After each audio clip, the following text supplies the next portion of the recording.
5, 4, 3, 2, 1, 0.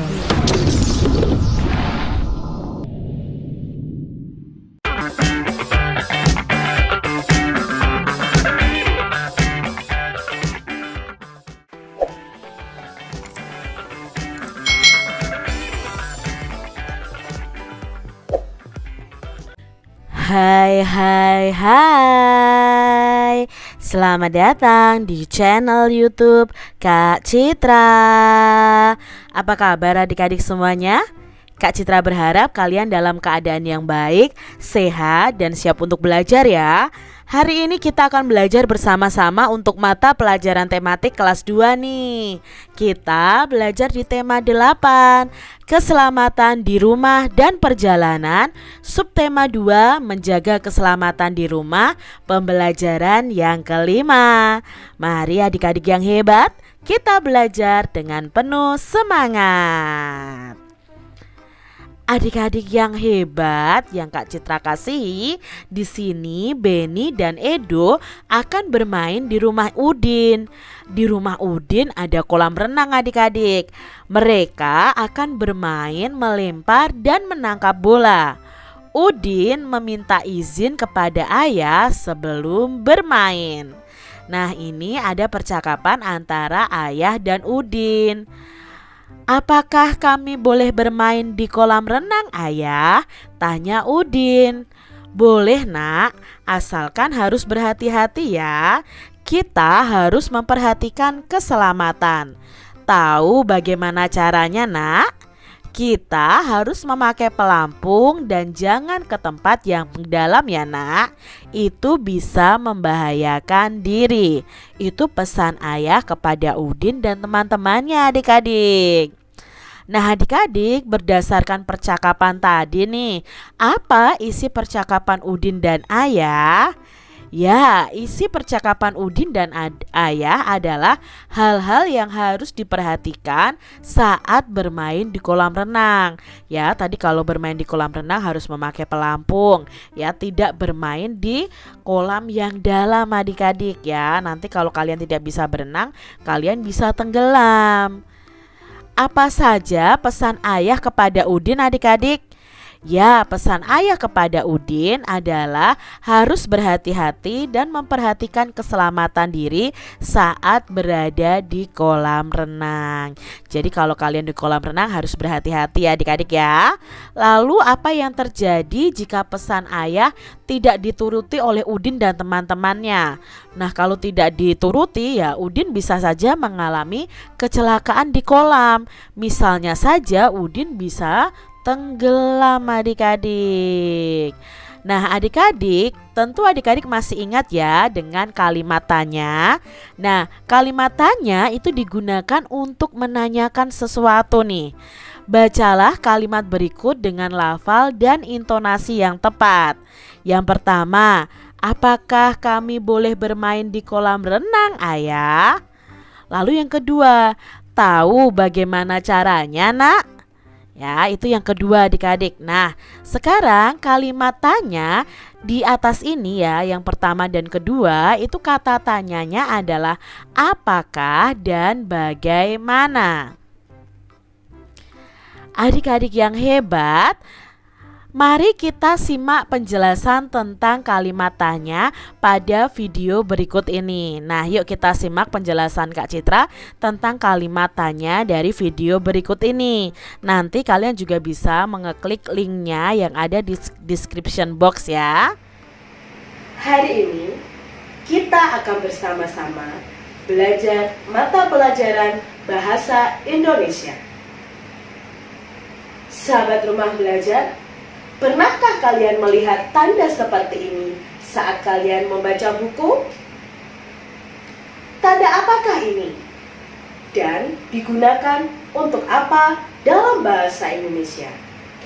Mari kita simak bersama-sama. Sahabat rumah belajar, saat kita membaca buku, biasanya kita menjumpai tanda ini. Ya, tanda ini adalah tanda tanya. Menurut Kamus Besar Bahasa Indonesia, Tanda tanya adalah tanda yang digunakan untuk mengakhiri kalimat tanya. Ciri-ciri kalimat tanya ada dua loh sahabat rumah belajar. Yang pertama, selalu menggunakan kata tanya. Yang kedua, diakhiri dengan tanda tanya. Kata tanya sendiri yang biasanya dipakai adalah apa, siapa, di mana, kapan, bagaimana, berapa, dan mengapa. Apakah kalian sudah mengetahui kegunaan masing-masing dari kata tanya tersebut? Mari kita simak selanjutnya. Kata tanya apa? Menurut Kamus Besar Bahasa Indonesia, kata tanya apa digunakan untuk menanyakan nama jenis kegiatan, sifat, dan benda. Contohnya, apa yang sedang kamu bawa itu? Apa yang sedang dia lakukan? Kata tanya yang kedua, kata tanya siapa? Menurut Kamus Besar Bahasa Indonesia, kata tanya ini digunakan untuk menanyakan nomina insan atau nama orang. Siapa namamu? Siapa yang mengajar di kelas 2? Kata tanya yang ketiga adalah di mana. Di mana artinya kata tanya yang digunakan untuk menerangkan atau menanyakan tempat. Contohnya, hai Doni, di mana alamat rumahmu? Di mana letak sekolahmu? Kata tanya yang keempat adalah kapan. Menurut Kamus Besar Bahasa Indonesia, kata tanya kapan digunakan untuk menanyakan waktu. Contohnya, kapan kamu akan berangkat ke Jakarta? Kapan kamu akan bermain ke rumahku? Yang kelima, kata tanya bagaimana. Kata tanya bagaimana digunakan untuk menanyakan cara dan perbuatan. Contohnya, Mah, bagaimana cara membuat kue tar itu? Bagaimana caranya agar aku bisa menjadi anak yang pintar? Kata tanya berikutnya adalah kata tanya berapa. Menurut Kamus Besar Bahasa Indonesia, kata tanya berapa digunakan untuk menanyakan jumlah, ukuran, nilai, satuan, dan waktu. Contohnya, berapa jumlah bonekamu? Berapa harga sepatumu?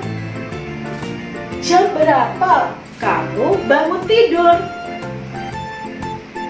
Kata tanya yang terakhir adalah mengapa. Menurut Kamus Besar Bahasa Indonesia, kata tanya mengapa digunakan untuk menanyakan sebab, alasan, atau perbuatan. Contohnya nih sahabat rumah belajar, mengapa kamu kemarin tidak masuk sekolah? Mengapa kamu bisa jatuh dari sepeda? Nah, sahabat rumah belajar, itu tadi penjelasan mengenai penggunaan kata tanya dan tanda tanya. Sekarang, coba sahabat rumah belajar amati gambar di samping ini. Bisakah sahabat rumah belajar membuat kalimat tanya berdasarkan gambar di samping ini? Misalnya, siapa saja yang sedang berenang? depan Udin, Edo, dan Benny berenang, di mana mereka berenang, dan lain sebagainya.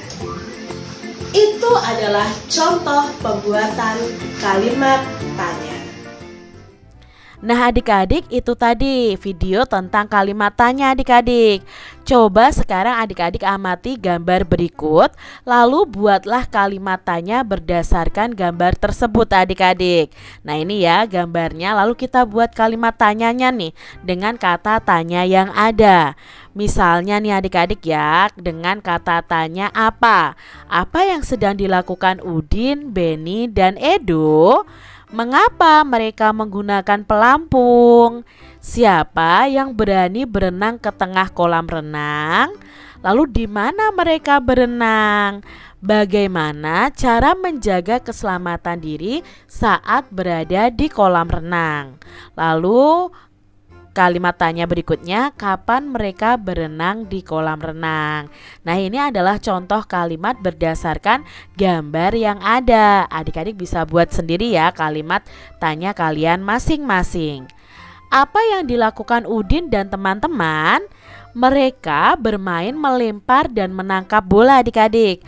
Melempar dan menangkap bola itu ada caranya loh. Nah yuk kita lihat di sini. Cara melempar bola. Nah melempar bola itu sebenarnya ada 3 teknik, yaitu lemparan melambung, mendatar, dan menyusur tanah. Nah sekarang yang kita pelajari adalah lemparan melambung adik-adik. Lemparan melambung yaitu lemparan yang dimulai dari ayunan belakang atas kepala dengan arah bola itu jatuh ke atas. Lemparan melambung ini digunakan untuk melakukan operan yang jaraknya jauh. Cara melakukannya adalah sebagai berikut adik-adik. Salah satu kaki di depan ya, bisa kaki kiri atau kaki kanan. Lalu tangan kanan memegang bola ditarik ke belakang di atas kepala. Tangan kiri rileks atau berada di depan dada atau bisa juga memegang bola tersebut adik-adik. Nah posisi badan agak condong ke belakang. Lalu selanjutnya kalian bisa lempar bola dengan sekuat tenaga ke arah depan, sehingga laju bola akan membentuk seperti parabola. Nah itu cara melempar bolanya. Sekarang cara menangkapnya bagaimana? Nah menangkap bola melambung. Teknik menangkap bola melambung yaitu jika arah bola yang datang itu dari arah atas, untuk menangkapnya posisi kaki itu salah satu di depan dan belakang. Nah pandangan mata kita itu terarah ke datangnya bola. Lalu kedua tangan kita membentuk seperti corong adik-adik. Selanjutnya bergerak ke arah datangnya bola. Lalu bola ditangkap dengan kedua telapak tangan yang membentuk corong tadi. Nah pada saat bola sudah sampai di tangan, kalian bisa segera menarik ya atau menutup kedua tangan, lalu melakukan tarikan tangan sedikit ke arah dada agar tidak terjadi benturan yang keras antara bola dengan tangan kita. Nah itu tadi cara menangkap bola melambung. Adik-adik yang hebat, Udin dan teman-teman telah bermain melempar dan menangkap bola. Bermain melempar dan menangkap bola itu merupakan bagian dari olahraga loh. Melakukan kegiatan olahraga boleh dengan siapa saja ya. Udin dan teman-teman itu berbeda agama. Mereka juga berbeda suku bangsa. Bahasa daerah mereka pun berbeda adik-adik. Walaupun mereka berbeda, mereka tetap berolahraga dengan rukun. Nah, mereka ini menunjukkan sikap persatuan dalam keragaman. Jadi kalau kalian bermain harus rukun ya adik-adik. Adik-adik yang hebat, tahukah kamu contoh olahraga lain yang menunjukkan persatuan dalam keragaman? Nah, ini contohnya di sini ada melempar dan menangkap bola. Lalu bermain sepak bola ya, bermain kucing dan tikus, bermain kucing jongkok, bermain kasti, bermain badminton yang ganda ya. Itu menunjukkan persatuan dalam keragaman. Lalu adik-adik yang hebat, pernahkah kegiatan olahraga di atas itu kamu lakukan? Nah, coba cari gambar salah satu kegiatan olahraga, bisa di koran atau di majalah. Kemudian gunting dan tempelkan gambar tersebut. Lalu kalian ceritakan nih gambar yang telah kamu tempel dengan santun dan percaya diri.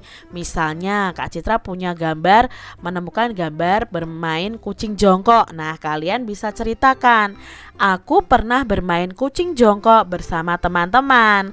Aku menjadi kucing dan mengejar teman-temanku.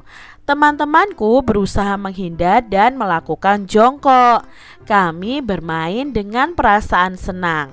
Kami selalu rukun. Misalnya ceritanya seperti itu. Nah, kalian bisa cari permainan lain yang pernah kalian mainkan bersama dengan teman-teman kalian.